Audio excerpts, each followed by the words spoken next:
in our philosophy is the foundation of health. And if there's anything going on, you can have infections or buildup of toxins or be consuming foods that create inflammation or, irritation in the system. We definitely want to resolve that because those things, the gut being out of whack and consuming foods you're sensitive to, they kind of put your immune system in overdrive.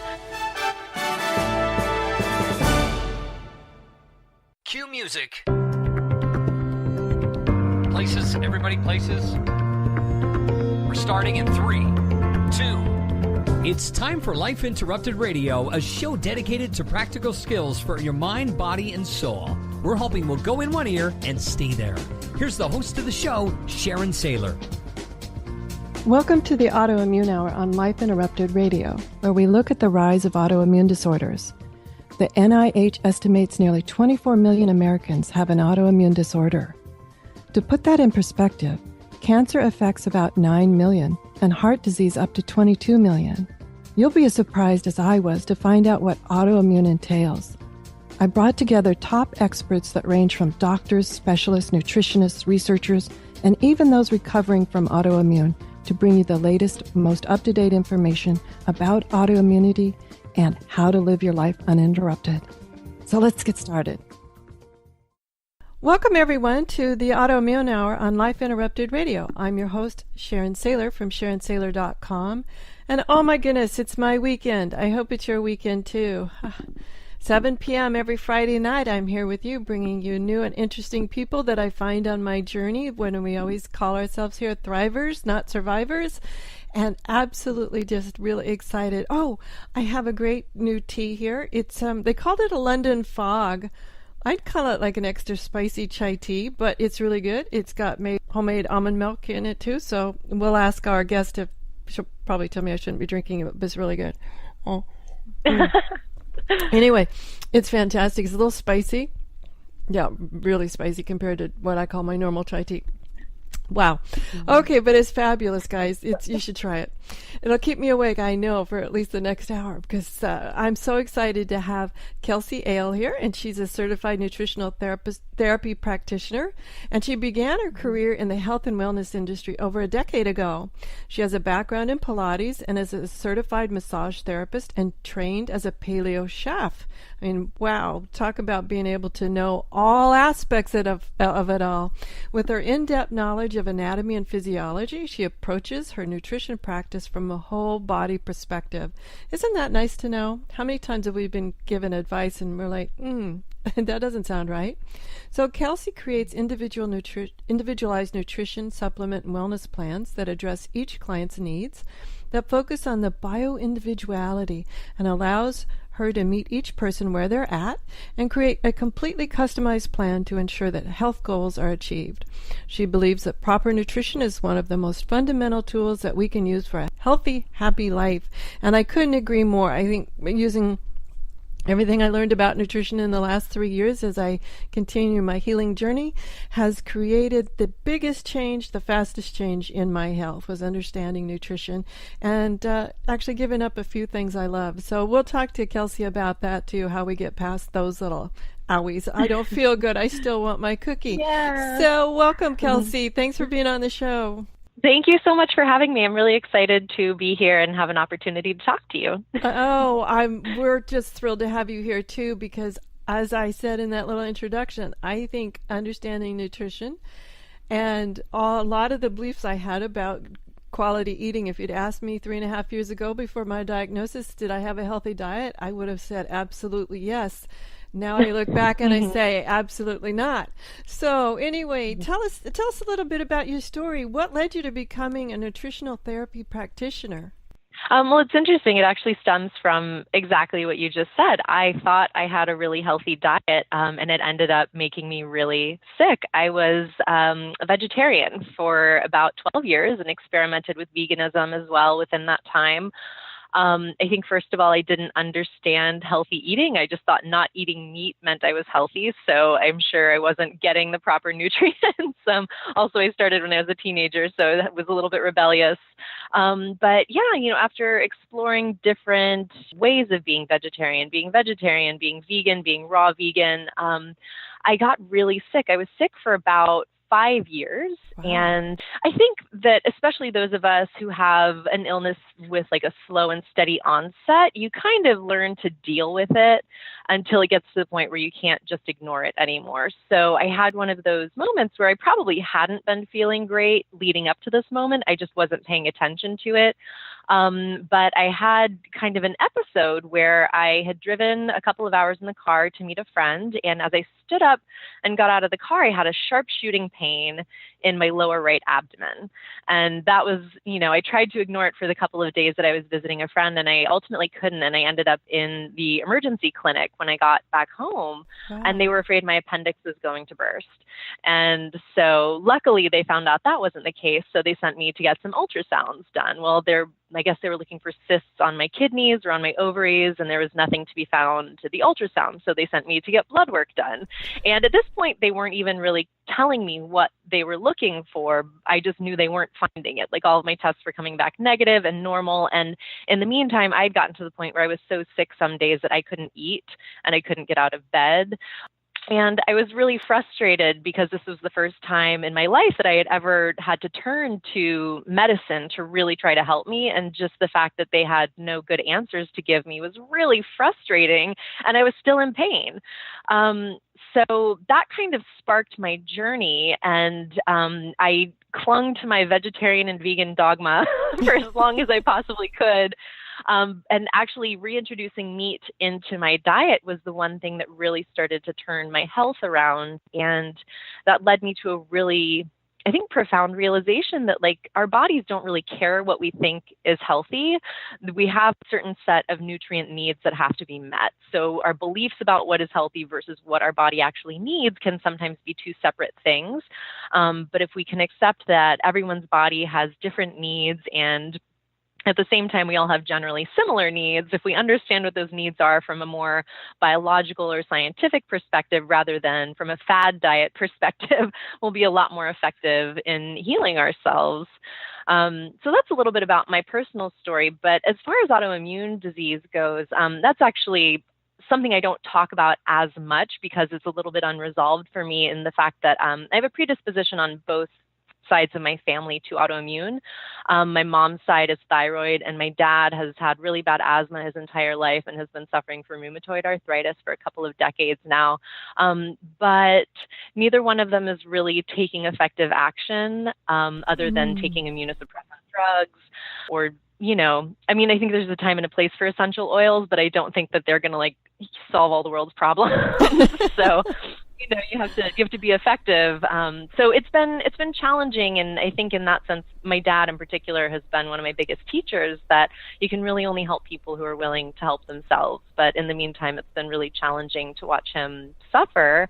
But then at the same time, I feel like I'm doing well by myself, or for myself, by addressing my health and choosing to take more of a holistic and well-rounded nutrition and natural healing approach before my health gets to the point where my doctor is telling me they want to fuse my wrist bones together or something like that. Absolutely. So, it's kind of a common story. I hear that a lot, and even it reflects my story too, that I think, looking back, I knew something wasn't right years before, and it was just a slow and steady adaptation, coping, and then all of a sudden a full-blown condition happened. So as much as it was a surprise, it wasn't a surprise. And that's, I think, I hear that a lot with people going, looking back, all the signs were there. However, often I hear too that, and I've had that frustration myself, going in for multiple tests, and they're always saying there's nothing wrong. Like, look, this is happening, that's happening. Do you think I'm faking this skin rash? Right. Yeah. Yeah, exactly. Yeah, I think it's especially frustrating with symptoms like chronic fatigue or like joint pain and that sort of thing. That I feel like a skin rash is probably more visible, but when you have these conditions that can be, kind of like blown off a little bit more easily by even your friends or your family, it can kind of probably start to cause you to question your own experience too a little Right. to a little extent. A lot of times, some of the things that we've talked about on the show with over 150 episodes, we've had several guests on where I always say it's about confirming our own sanity at sometimes that, look, this is really what's going on for us. It's not just something that's, we're faking it or making it up. And I think that often happens, but you're so right. Numerous times I was told that my condition is lifelong. Get used to it. Be realistic. I love that one, Sharon. Be realistic. But I gave myself 3 years. I don't know where the 3 years came from. I honestly don't know where that came from. But I gave myself 3 years. And it took me 3 years and 2 months. So I figured I did pretty good to get off all of the immune suppressant drugs and everything else, completely drug free. And so that was a big excitement. But you're right that I talk to a lot of people that have autoimmune, obviously, and so many of them have a difficult time, giving up the life that got them there. And so let's talk a little bit about what do you do when you mentioned your father is resistant, but sometimes we don't have permission with us closest to us. But let's take it out a step with a client who's probably... I think my biggest time giving up were what I call my emotional comfort foods. Those were things I'd learned since childhood. Have a cookie, you'll feel better. What are some tips you have for people that have maybe some comfort food? They're like, but Kelsey, I can't give up my mashed potatoes. Right. Yeah. Well, I think, especially when it comes to comfort food and then also the topic of emotional eating, I think that there are definitely multiple methods you can use. First of all, I always encourage people to try to find, and it might sound kind of cheesy or, non-dairy cheesy, but try to find a healthier version of the comfort food that you typically crave. And I try to tell people, you're probably going to have to make it, and it's not going to taste exactly like the thing that you have known since childhood, but eventually your tastes will change as your body heals itself. And so that comfort food that's the healthier version will become equally comforting, especially because it's not only meeting that emotional need, but you're not depleting your body and sending yourself into like an inflammatory and potentially depressive state. The other side to that, though, that I think is really important, and I always try to incorporate into my work, is addressing the psychological component and like the underlying emotional need behind the eating of a comfort food, which I don't know how in depth we want to go into that, but I always, I do work with clients who experience disordered eating or binge eating and emotional eating. And I've started to work a lot more with something as simple as journaling. And when you feel an impulse coming on, when you feel a desire to binge, when you feel that need for the cookie, maybe just stop for a second. Doesn't mean you can't have the cookie in that moment. Eventually, we hope you won't eat the cookie. But in that moment, it can just be really helpful to, for lack of a better phrase, become present. And when I talk about journaling, I mention to people, just kind of jot down, where are you? What are you feeling? And what's going on around you? And just kind of start to draw awareness to that connection. In a therapy term, we would call that an overcoupling. You have a connection with feeling good and a particular food that actually is bad for you. So if we can start to kind of work those two apart and address them individually, it makes it a lot easier to break the habit and the craving for that particular food also. Yeah, and I think that's where it's important someone like yourself come into this equation, because so many traditionally trained medical people have very little nutrition background. I remember the first diagnosis, I went to see a specialist, and I had been diagnosed a while before you get in to see these specialists. I remember, so I was trying to do many things myself. They might be considered very simple, but when you're in the throes of it, you do what you can, and that was eating more fruits and vegetables and a little bit less meat, and eating organic only, cooking everything at home, so I knew what in. I'd given up gluten, dairy, sugar, this whole long list of things, drinking only filtered water. And I remember walking into the specialist, and he says, "So, what have you been doing so far?" And I went through this list, and in all honesty, I was stunned. He looked at me and said, "Well, none of that is going to help." And oh my gosh. I was stunned, but as a communication specialist, as my kids say in my other life, I looked at it and just blunted out, "Well, it's not going to hurt." But the problem was that this authority figure, as I like to call them, the white coat authority, this little evil twin popped up on my shoulder and whispered in my ear and said, "See, I told you could have had that milkshake." And so I think we have to be careful about allowing, I'll just say, the right thoughts in or knowing how to combat when something sabotages our best efforts. And so I like the idea of journaling. Are there other things that maybe somebody says, well, you know, it happened to me on the, I don't know, somewhere I'm driving and I have this sudden crave to swing in through the drive-through or something. Do you have some tips that people can some other tips about cravings? Because I think that's the one I hear the most about. Is like, oh my gosh, maybe it's not an emotional thing. Well, I don't know. If you all of a sudden see a drive-through, maybe that is an emotional thing. Or you get an association with it. Some sort of weird association. Like all of a sudden, this craving for whatever their little logo is. Yeah, well, I mean, I think that when it comes to cravings, it's kind of, I try not to overcomplicate things, but there are always different perspectives you can look to. So I always recommend that people, especially if you do travel a lot in your car and you notice that you have a tendency like, oh, if I stop to get gas, maybe I'll just run and grab a candy bar. If you know you have a tendency toward that habit, definitely keep snacks in your purse, your bag, your car that support your health. Again, you can find something that's close to what you would normally crave, but that keeps you on track with with the low inflammation diet and keeps your digestion healthy and gets you all of the nutrients you need. So I definitely recommend keeping nuts. I think nuts are an easy one for a lot of people. And we can talk more specifically about the bio-individual nutrition aspect. Nuts aren't great for everyone, but generally things that keep well, right? So you have your nuts, and then there's some really great jerkies out there that are grass-fed jerky. They also have salmon jerky if you prefer fish, and then have a piece of fresh fruit with you as well. Apples travel really well. That's probably the one that I usually go to because they don't bruise as easily, and they don't bruise as easily as a pear, and they're easier to deal with than an orange. Yeah, definitely keep some healthy snacks with you so that at least eliminates one excuse you have, oh, I'm hungry and I don't have anything. No, you do have something else you could choose. Either come up with a better excuse or just go with that. I think that's really important. It is. I travel a lot myself, and I do always tend to carry a lot of food. I think I even carry food in my checked bag. I think that's why my bag gets opened a lot. But I'm not sure that's just sort of my science of Sharon. Every time I'm carrying a lot of food through my checked luggage, I get my bag opened. We need to take a quick commercial break, guys. We'll be back in just a minute. We're going to talk some more with Kelsey Ale about nutrition and our healing. So we'll be right back. Life Interrupted Radio will return after these messages from our sponsors.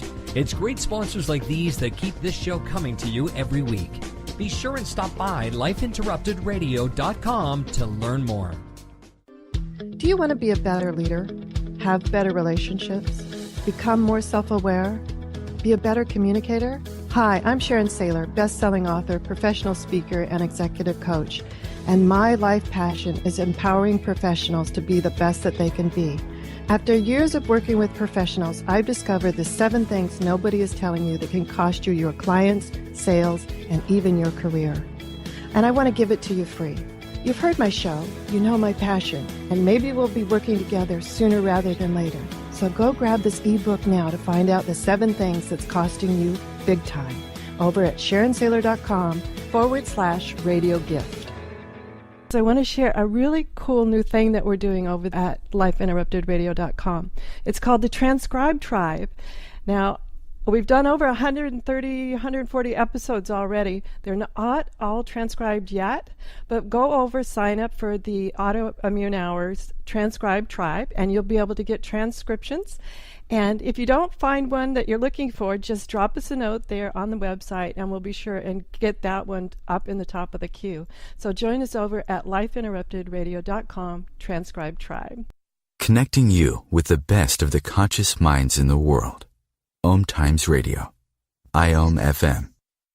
Change and growth are part of natural life, and also part of your spiritual life. Everyone needs support and guidance, especially during life passages. Upgrade yourself with the OMTimes Experts Program. With OMTimes experts, you have access to the best intuitive coaches, spiritual teachers, counselors, astrologists, and oracles. Our team was carefully selected so you can trust. Find out more at experts.omtimes.com. Grab a cup of tea or a glass of wine and tune in for Inspired Conversations with publisher Linda Joy on Tuesdays at 2 p.m. Eastern.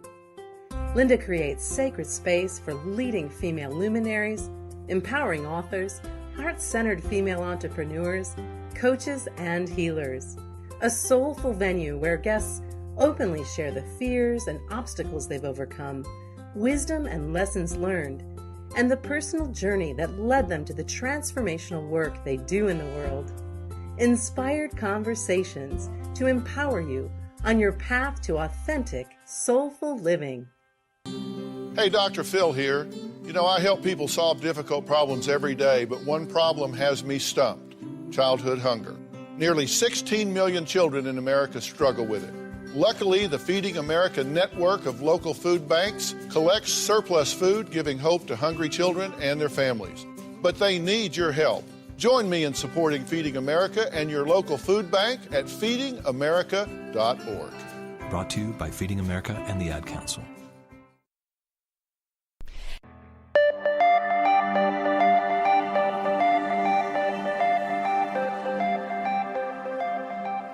Welcome back, everyone, to the Autoimmune Hour on Life Interrupted Radio. I'm your host, Sharon Sayler from SharonSayler.com, and today we're here with Kelsey Ale. She's a certified nutritional therapy practitioner, as well as has a background in Pilates and a certified massage therapist and a trained paleo chef.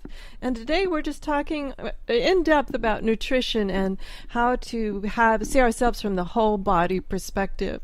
So, Kelsey, you know, I love your tips about what I'll call those emergency moments, emotional eating, and all of a sudden you're traveling somewhere, even just in your car, and you realize, gosh, I'm hungry, and the only thing I see are those jingled fast food places that are calling my name, or I'm hearing the jingle in my head. Let's talk a little bit, though. With autoimmune, oftentimes people come up with food sensitivities, and you deal a lot with this bio-individuality perspective. What are some ways that we can know or find out what our food sensitivities might be? Honestly, I am becoming more and more of a proponent of objective testing in my practice. In fact, I'm getting to the point where I'm requiring testing before I begin to work with anyone, just because it helps me help you get better faster. And especially when it comes to food sensitivities, they can be so interesting and so unexpected that I think it's really important to get objective testing done. Because, for example, when I ran my own test, I always run the test on myself before I suggest it to any client. So the first food sensitivity test I did was an antibody test, and I came up as being sensitive to carrots. I'm like, you don't think of carrots as being bad for you, you know, but they create inflammation in my system. Carrots, almonds, and then cow dairy, of course, which I think is a really common one for a lot of people. But I definitely recommend at the end of the day to get some objective testing done. But a place that you can start today is to cut out the main offenders. I think this is part of why I generally recommend a paleo diet as a good framework for people to go into a healing nutritional kind of protocol for themselves. We want to eliminate dairy, gluten, soy, and corn. So those are the top 4. They're actually in the top 9, as you know, stated by our government health officials, being some of the top 9 food allergens. But a lot of people have sensitivities to them, and when we have these food sensitivities, you have to be very aware, first of all, that they're hiding in packaged foods in ways you might not expect, especially soy. It's in a lot of different things because it's an emulsifier. It helps foods stay together. So I think starting today, you can just cut out those foods and give yourself about 4 weeks with none of those foods in your diet. And then you can do what's called a reintroduction diet, which is you pick one of those foods. So say you cut out gluten, you've been really good for 4 weeks, you've been able to completely avoid it.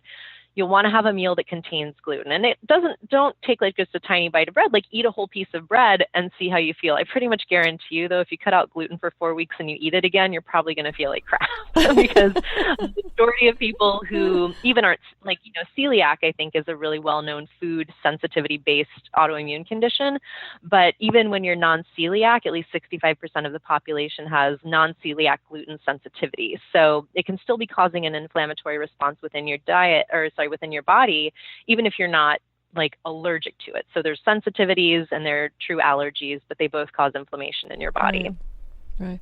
Well, an interesting one for me, though, when we talk about that with the reintroduction diet was, what's your experience? I've been told that, you should be careful with the reintroduction of one thing at a time because it could take up to 3 or 4 days for you to begin to feel something. Like, it's not like you eat that piece of bread and within 2 minutes your face swells or something. It can take a while for the inflammation to reappear. I find that some people say, well, I ate bread and I was fine.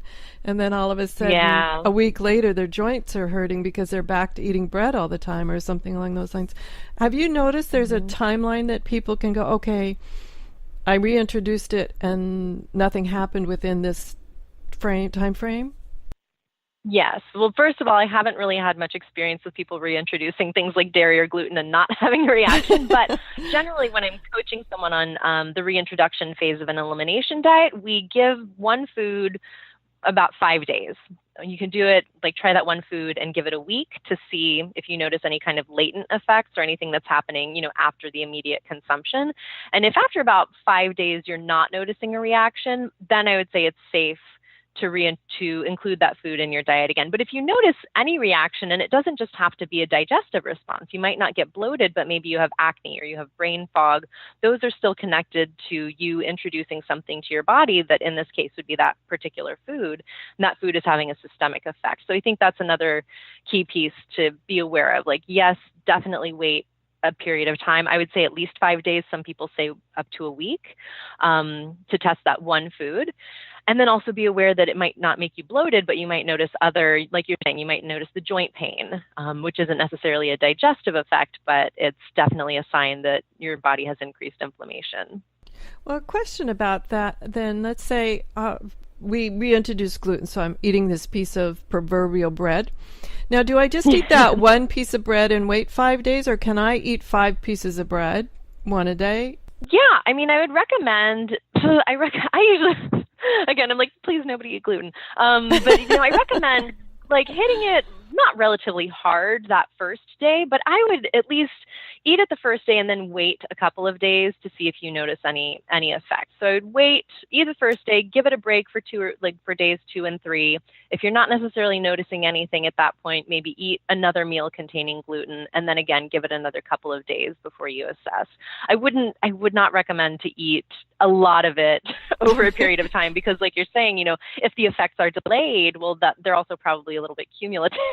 So you're setting yourself up for a bigger fall in the days to come. So yeah, that's a really good question. And note that it doesn't have to be gluten, guys. Like she said, she doesn't recommend gluten. Let's choose something. We'll say a pear, and we'll just go off on it, because I know I have some odd ones too. I used to love hummus, but I found out I couldn't have chickpeas, so I was like, wow, isn't that weird? So yeah, and I think again that's why it's so important to have your tests run at the end of the day, and there are different kinds of tests that you can have run. The one that I'm really interested right now is what's called a cell-mediated response test, which means that you don't have to produce antibodies in response to the food to tell whether or not you're sensitive to it. Wow. So it's pretty interesting because it also, I think that sometimes when you're taking an antibody test, so if you're familiar with that, the inflammatory markers or the IgG and IgE might be like terms you've heard thrown around, those antibodies have to be present in your bloodstream to get a positive reading. And oftentimes, if you haven't eaten the food within a few days before taking the test, then you won't necessarily test positive for those sensitivities, even though you might be. So for example, for me personally, when I took my test, gluten didn't show up on my results. I also hadn't eaten it in, probably 6 or 8 months. I had been really kind of solidly strict about it. And so, I went off probably like some of my clients do, where they're like, oh, I didn't test positive for gluten, I'm going to go eat gluten. So I did the thing that most people probably do, where I went out and I had pasta and some couscous, and it was really good. And the next day I woke up and I couldn't move my head, and I had this terrible brain fog. And I was like, okay, well, clearly I'm sensitive to gluten, even though it didn't show up on the test. But especially for things like pears. I have clients who are sensitive to things like garlic, squash. So interesting things that you think could be healthy might not be great for your body right now. But I think that's also, it's important to understand that there's an even more underlying factor beyond the sensitivity that you can help resolve and heal, so that at some point you can include pears in your diet again. Yeah, absolutely. And we need to take another quick commercial break, guys, but that's what I want to talk more about when we get back, is this idea of inflammation. I think that's often misunderstood about what that is and how that affects the food that comes into our mouth can help exacerbate inflammation in our system, as well as we're going to talk to her and have her describe what exactly is the word paleo diet, because we hear that tossed around a lot now, and it's like not just caveman food. We're not out there getting some saber-toothed tiger or something. So we'll be right back right after this quick commercial break. Life Interrupted Radio will return after these messages from our sponsors. It's great sponsors like these that keep this show coming to you every week. Be sure and stop by lifeinterruptedradio.com to learn more. The best of holistic, spiritual, and conscious world. OMTimes Radio. IOM FM. Ascending Hearts is no ordinary dating site, but a spiritual dating site with a purpose, to link you with your soulmate. We engineer the serendipity so you can trust that you will attune with someone that has the same matching vibration as you. Ascending Hearts, the conscious dating site for the spiritually aware. Try Ascending Hearts for free. AscendingHearts.com. My name is Victor Furman. Some call me The Voice. I've always been fascinated with human nature, spirituality, science, and the crossroads at which they meet. Join me Wednesdays at 8 p.m. Eastern on OMTimes Radio, and we'll explore these topics and so much more on Destination Unlimited. What are all the things you witness online in a day? Cats playing piano, selfies on your feed, your friend's picture being turned into a nasty meme that's been shared 50 times, 51, 52. When someone's being bullied online, it's hard to know what to do. Now you can speak up with the witness emoji. It looks like an eye in a speech bubble, and it's in the symbol section near the clocks in your phone. You'll let the world know it isn't cool, and you'll let your friend know you care. Learn more at eyewitnessbullying.org. Brought to you by the Ad Council. Hi, this is Sharon, and of course you know me from here on the Autoimmune Hour, but maybe you didn't know I'm also an author. But recently I delved into the world of children's fiction with the Pinky Chenille series. The first book launched just a couple of weeks ago, and it's already getting awesome reviews. Thank you so much. If you haven't had a chance to check out Pinky Chenille and the Rainbow Hunters, go over and check it out at pinkychenille.com. That's Pinky, Pinky, Chenille, CHENILLE.com. Thanks. See you there.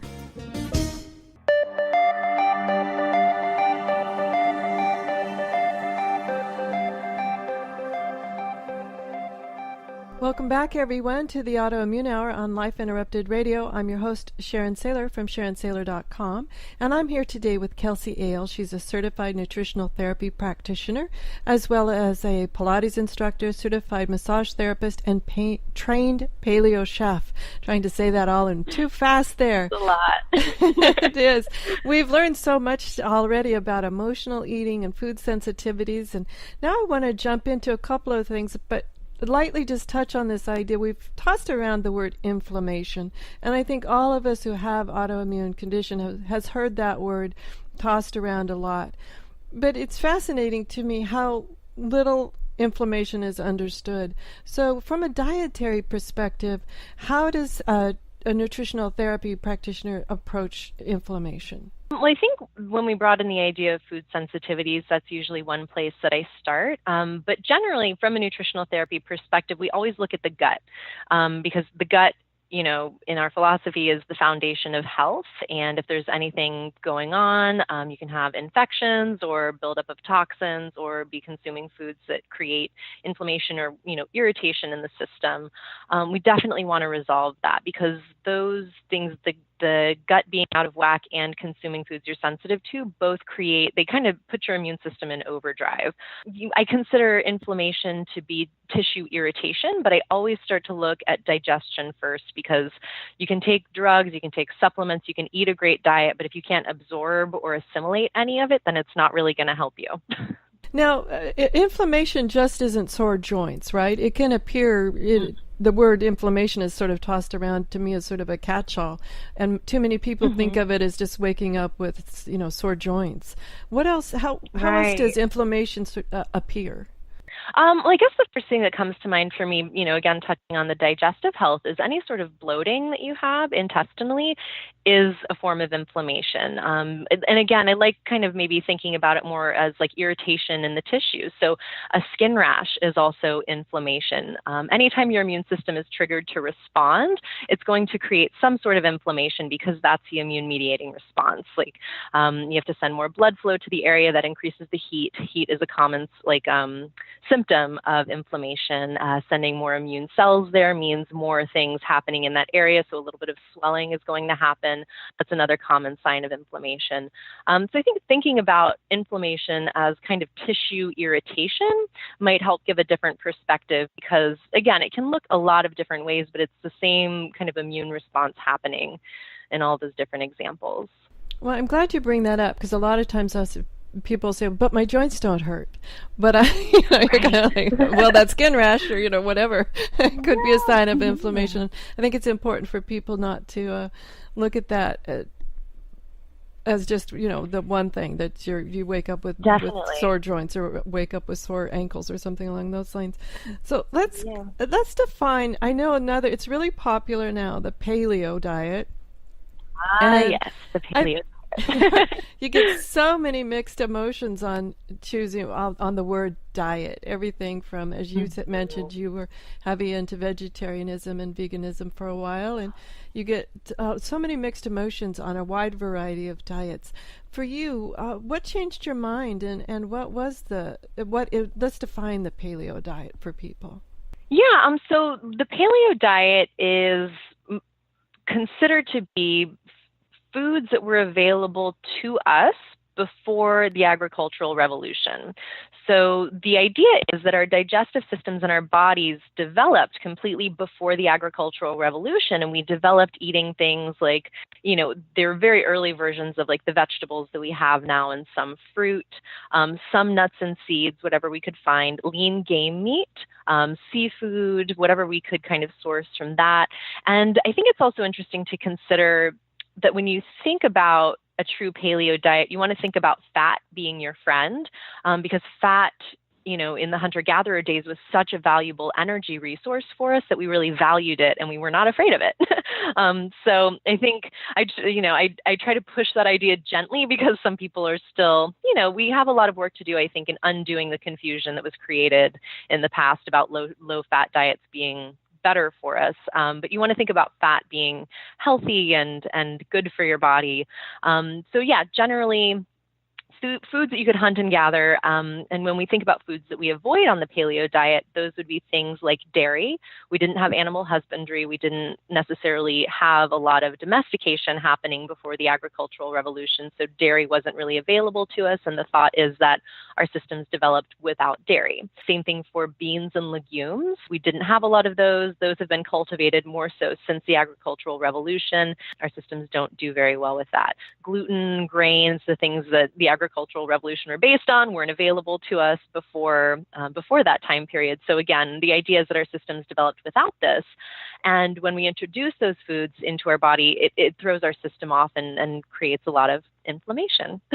Although when we started through that list, because I'm also thinking things like sugars, obviously that was definitely before sugars. But I'm sort of adding to my own list here and thinking about that list. But when you said beans and legumes, I'm kind of going, okay, what's that leave? Kale? I mean, yeah, pretty much. I'm thinking to myself. So let's go over some of the halves on the paleo diet. Because I got a little confused when we said no dairy, no gluten, no beans, legumes. I got a little confused there on like, okay, what's left? Yeah. So there's actually a lot that you can do with the paleo diet, especially when you think that pretty much all fruits and vegetables are a yes. When you're dealing with autoimmune conditions, some people recommend that you cut out the nightshade vegetables, which include tomatoes, eggplant, white potatoes, bell peppers, and then goji berries. But anything else, you can have sweet potato, you can have squash if you're not sensitive to it, any of the leafy greens, anything that you can picture the rainbow of fruits and vegetables, and you can have pretty much everything that's in that rainbow. We also love nuts and seeds. We love coconut. I love it for its versatility. I love using coconut milk. Again, I'm sensitive to almonds, but if you're not sensitive to almonds, almond milk is a great non-dairy option. But a lot of people love coconut oil. Coconut meat is a great snack. Coconut cream is really great for your coffee or your tea. Also for making desserts. I love making desserts. All sorts of animal proteins. So you can still consume eggs, and you can have pretty much any seafood and any sort of land meat as well. I'm trying to think of what else. I'm sure there are things that I'm missing because it's so second nature to me at this point. But there's a lot you can have, and you'd be surprised at how much you can do with the products you can create from vegetables, for example. You know, people are coming out with a lot of great bread recipes that use root-based flours that are totally grain-free, so they don't create the same inflammatory effect, but they have the same taste. So you can still enjoy a piece of toast with almond butter. It just doesn't have any gluten in it now. Right. So I think that's the other thing to consider. You end up getting a lot more creative with the foods that you do have when you eliminate some of the quote-unquote staples of the standard American diet. Well, it's funny you bring that up. I tried and successfully made, I was a little intimidated at first, but made cauliflower rice. And at first I was like, oh boy. But it didn't, it wasn't as intimidating as the recipe made it sound, which was really nice. Good. Yeah. And you know what's great about that?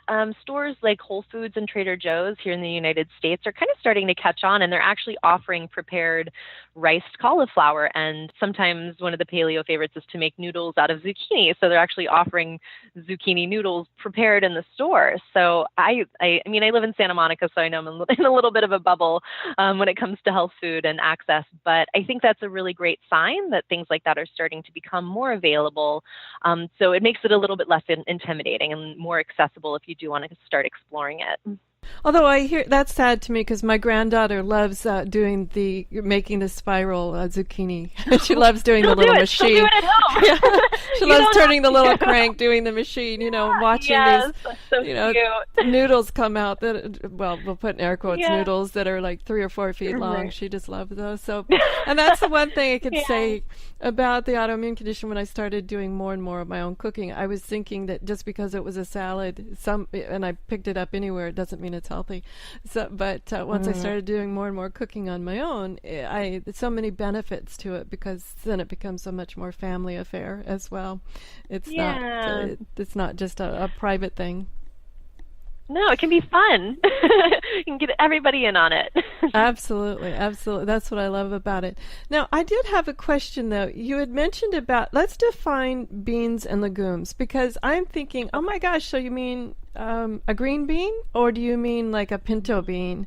Or all beans? I'm a little confused on that because I always thought in my mind a green bean might be healthy. Yeah, no, I think that's a really great question. And I think at the end of the day, you have to really consider the idea of balance. There are certain foods that are the lesser of the evils on that spectrum of what you should avoid. So I definitely always recommend avoiding, the dairy and the gluten. But when it comes to the beans and legumes, I personally offer a little bit more wiggle room depending on where a person is health-wise.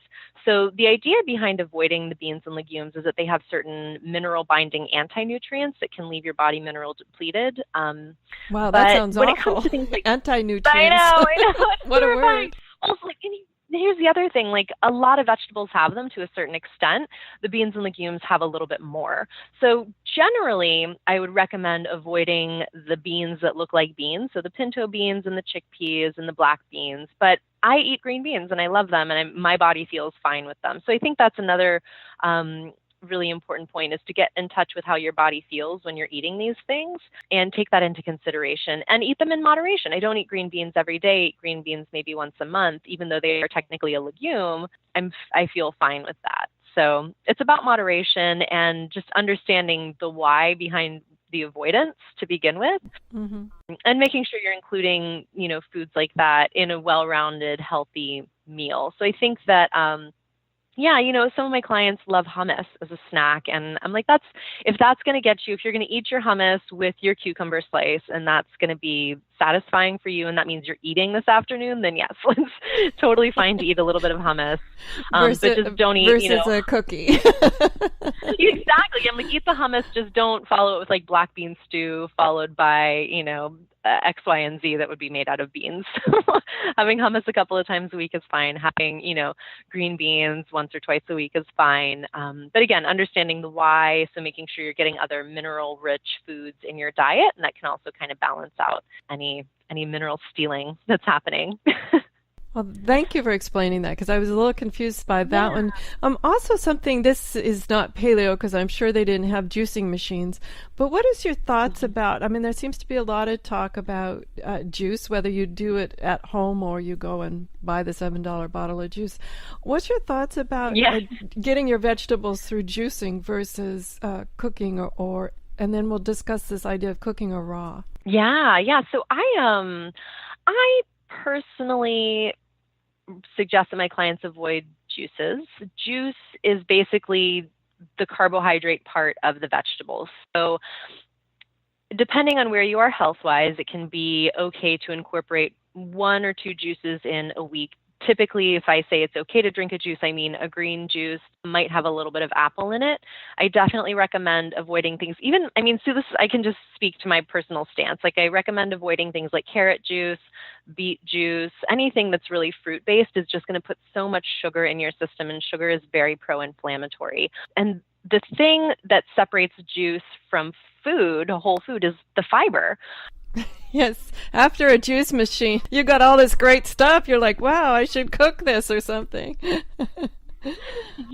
exactly. But that fiber actually helps slow down the absorption of the sugar into your system. And so I typically recommend people eat the whole food and not the juice. So that's my personal stance, and other people have different opinions on it. But just I try to pay a lot of attention to the amount of sugar that I consume, and I try to be very aware of that with the recommendations that I make to my clients. So I would say skip the juice or have it once in a while, but keep in mind that when you're having juice, you're not actually eating a vegetable. You are getting some, vitamins and minerals, but you're getting a lot of sugar too. Oh, that's a good point. Although I have to say, I do like making a juice occasionally. I have a juicer myself, and I like to make it. But then I see all the leftovers, and I go, "Gosh, I wonder if I could cook something up with that, kale that just went through there, or something." Oh, a lot of people do. Yeah, definitely. Oh my gosh, that's so fascinating. Well, we need to take another quick commercial break, and when we come back, we're going to talk some more with Kelsey Ale about nutrition.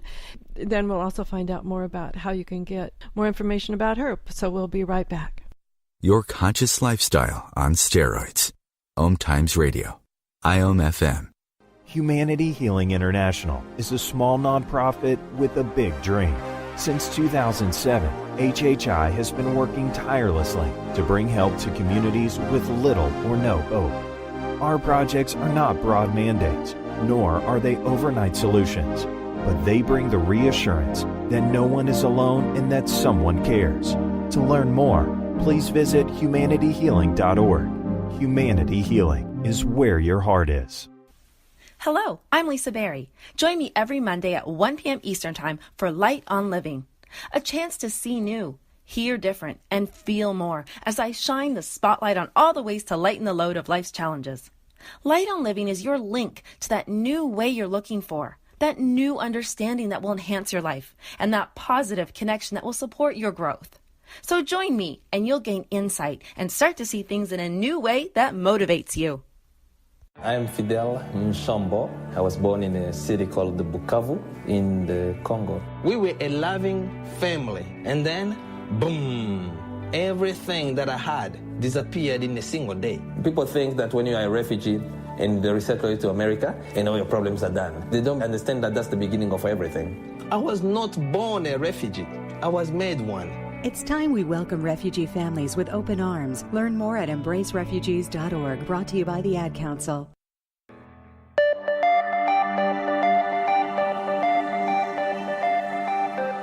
Welcome back, everyone, to the Autoimmune Hour on Life Interrupted Radio. I'm your host, Sharon Sayler from SharonSayler.com, and I'm here tonight with Kelsey Ale, a certified nutritional therapy practitioner, and she's just been sharing amazing information about emotional eating and what we can do around that, as well as things about juicing I didn't know and inflammation things I didn't know. And we even figured out the difference between why you should limit beans and legumes, which sounds like a healthy thing. So this is fantastic. Now, before we had to take that quick commercial break, I had another question for you, and that's oftentimes I hear the debate between raw versus cooked. So many people say raw, because that's where all the nutrients and everything are. You don't want to cook those out. Yes. And other people say to me, gosh, when you've got a belly that isn't digesting very well, you should cook your vegetables. What's your feeling on that debate between raw versus cooked? I say yes. I think both are good. I think both are good at different times. I think that sometimes eating a lot of consuming the raw cellulose and the raw fiber can be really hard on someone's system if their digestion isn't completely optimized. Also, cooking certain vegetables actually gives you easier access to some of the nutrients. The first thing that comes to mind for me is the beta-carotene in carrots, the thing that makes them orange, and it's also the vegetable form of vitamin A, is actually more easily absorbed by your body when you cook the carrots, even just a little bit. Blanching them changes the structure in the cell wall that allows you to absorb more of the beta-carotene. So, yeah, I do think that it's important to get raw fiber because not only is it great for keeping your metabolism running, but it also feeds the good gut bacteria that we all want. And I think we hear a lot about like probiotics. And so eating fresh fruits and vegetables does help feed the probiotic bacteria. But also, yeah, again, if it's too hard on your system, maybe your body prefers more cooked foods, and that still gives you a lot of nutrient benefit and a lot of good fiber. So I say switch it up and, even keep it seasonal. I think a lot of people, if they listen to their bodies, will eat more fresh, raw things in the summer and more cooked, warm things in the winter. And that all, I think, ties into our greater circadian rhythm and can really promote overall health at the end of the day. So okay, fantastic. Well, you brought up another question for me really quick, though, this idea about seasonality. In today's modern store, it seems like they have the same day in and day out. When we think about seasonality, it's okay, kale and squash in the fall and early winter, and peaches in summer. Does paleo go with the seasonality? Because I sometimes find it really hard to be seasonal if you just go to a traditional store. Yeah, definitely. It's really challenging. Paleo, I think it depends on which way you want to go. Once you're inside the kind of construct of the pre-agricultural revolution foods, I think you can kind of do what feels right for you and for your body and based on what you have available. I would much rather you eat, an orange in the summertime, even though those are more typically considered like to be harvested in the winter, if that's your best option for a fresh fruit or vegetable. So I don't personally stick too closely to seasonal eating, but it can be really beneficial, if that's what you have available to you. I'm glad you brought that. I've always wondered about that. People say, well, if it's agricultural, you should be eating kale when kale grows, not when it doesn't grow. Yeah. I thought, well, hey, it seems like it's probably pretty good for you regardless. Although, exactly, not growing up in a vegetable home, I have to tell you, things like kale did take an acquired taste, a time to get used to. I believe it. I'm sure it's like a lot of us were more familiar with it as like a salad bar garnish than an actual food, or like until a few years ago when it became popular. And even then, it took me a while going to farmers markets and actually asking the farmer, okay, I've tried this. How do you cook it? And that's what I find delightful. Oftentimes the farmers will tell you exactly how to cook it. We're just about out of time, and I want to make sure the audience has plenty of time to get to know more about how to find out more about you and your work, as well as I know you have a great gift for us. So tell us more about how to find you. I do. Yeah, so my website is kelseyale.com. It's ale like the beer. I'm trying to make it easy for people to spell it. And if you go to my website, there is an opportunity for you to download a free copy of my ebook that is the 5 keys that I think are really essential for vibrant health. So the ebook is called 5 to Thrive. It's completely free. It includes a lot of actionable steps that you can start healing your body today through natural and holistic means. You can also follow me on Instagram. I love posting pictures of food. You can find me at the Kelsey Ale, as well as on Facebook. Again, the Kelsey Ale. If you search that, you will find my page, and I try to keep updated as far as recipes and interesting articles regarding natural health and just different points of consideration to keep you entertained and healthy. Oh, that's fabulous, and I love that. And so it's the Kelsey Ale, and like the beer.com. Yeah. And it's kelseyale.com, but the Kelsey Ale when you're looking on social media. So we'll find exactly. We'll have that up on the show page for you guys. And go over to kelseyale.com to get her free book. She calls 5 to Thrive, the 5 keys to creating vibrant health and healing for your body. I downloaded it. It's just full of actionable tips, which I just love. Thank you so much, Kelsey. And, of course, my pleasure. Oh my gosh, everyone, this has just been fascinating. And I know because one of the things that we don't hear enough about is how we eat creates our body. And I want to say for myself that understanding nutrition, a lot about nutrition, I still have a long ways to go. But once I started to take it seriously, that's when my health started to seriously change. So thank you so much, Kelsey, for being on the Autoimmune Hour.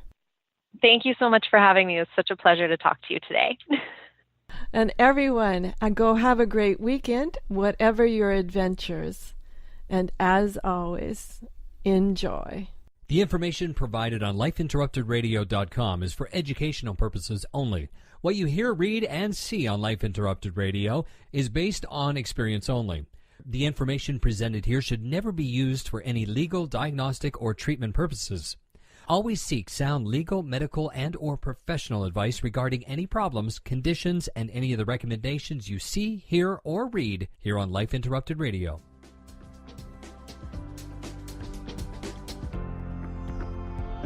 You've been listening to Life Interrupted Radio. To learn more, listen to other shows, and gain free resources that can help empower your life, be sure to stop by lifeinterruptedradio.com. This episode is brought to you by mindfulnessinactionbook.com. To get your free 4-minute guided meditation to relax, refresh, and renew in just 4 minutes, and who doesn't have 4 minutes? Stop by mindfulnessinactionbook.com now. This guided meditation is in handy MP3 format, so you can use it anywhere, anytime.